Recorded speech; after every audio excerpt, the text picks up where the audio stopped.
Hello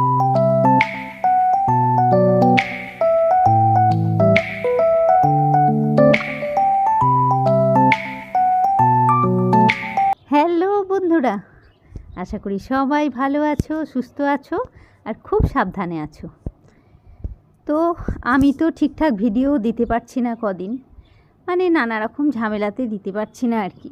তো আজকে চলো একটু ছোট্ট করে পেঁয়াজ পোস্ত রান্না করব, আর সেই ভিডিওটাই তোমাদেরকে দেবো।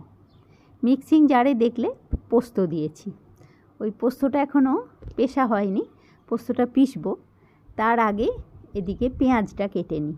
কদিন তো আমি ভিডিও দিতে পারিনি, মানে পারছি না ঠিকঠাক, জানি না কদিন পরে হয়তো পারবো।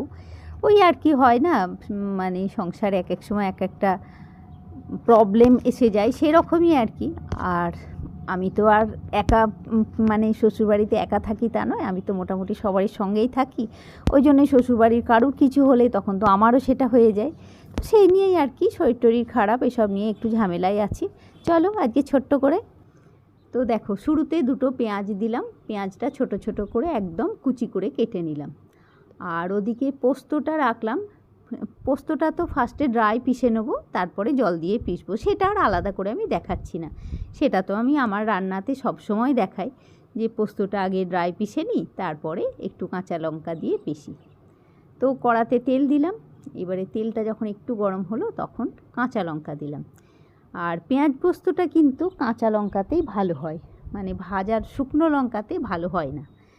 তো লঙ্কাটা যখন ভাজা হয়ে গেল তখন পেঁয়াজটা দিলাম, মানে পেঁয়াজ পোস্ত মানে পেঁয়াজ আর পোস্ত এই দুটোতেই মাখামাখি আর কি। তো পেঁয়াজটা হাফ ভাজা হলো, তাতে নুন দিয়ে দিলাম। আর দেখো, এখন তো পেঁয়াজটা পুরো ভাজা হয়ে গেছে, একদম একটা ব্রাউন কালার এসে গেছে পেঁয়াজটার মধ্যে।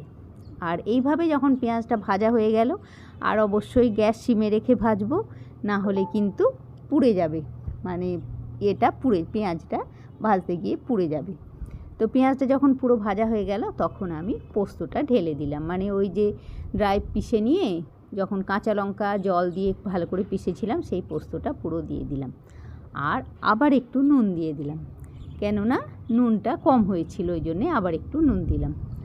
আর এবারে একটু নাড়াচাড়া করে নিচ্ছি। আর এখানে হয়ে গেল আমার পোস্তটা, কিন্তু হয়নি। এরপরে দিতে হবে একটা ফিনিশিং টাচ। ফিনিশিং টাচ মানে পোস্ত তখন তো কাঁচা সর্ষের তেল একটু দিতেই হবে ওপর থেকে, বলো।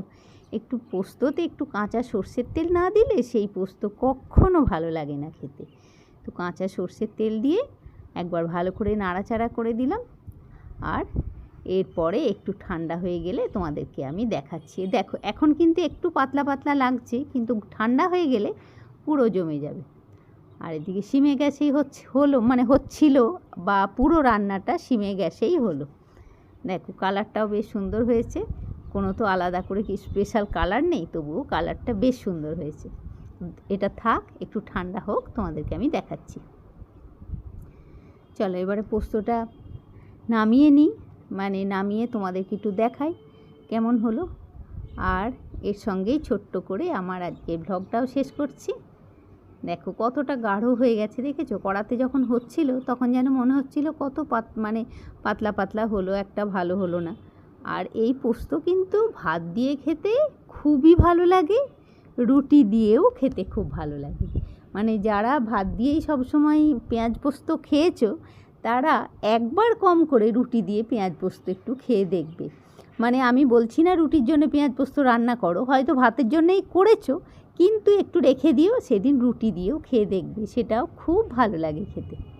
তো ঠিক আছে বন্ধুরা, এই সঙ্গে আজকে ভ্লগটাও আমি শেষ করলাম। আজকে ভ্লগ যদি ভালো লাগে অবশ্যই একটা লাইক করবে, কমেন্ট করে বলবে, আর নতুন বন্ধুরা অবশ্যই আমার চ্যানেলটাকে সাবস্ক্রাইব করবে। আজকের মতন টাটা বন্ধুরা, নেক্সট ভ্লগে আবার দেখা হচ্ছে তোমাদের সাথে।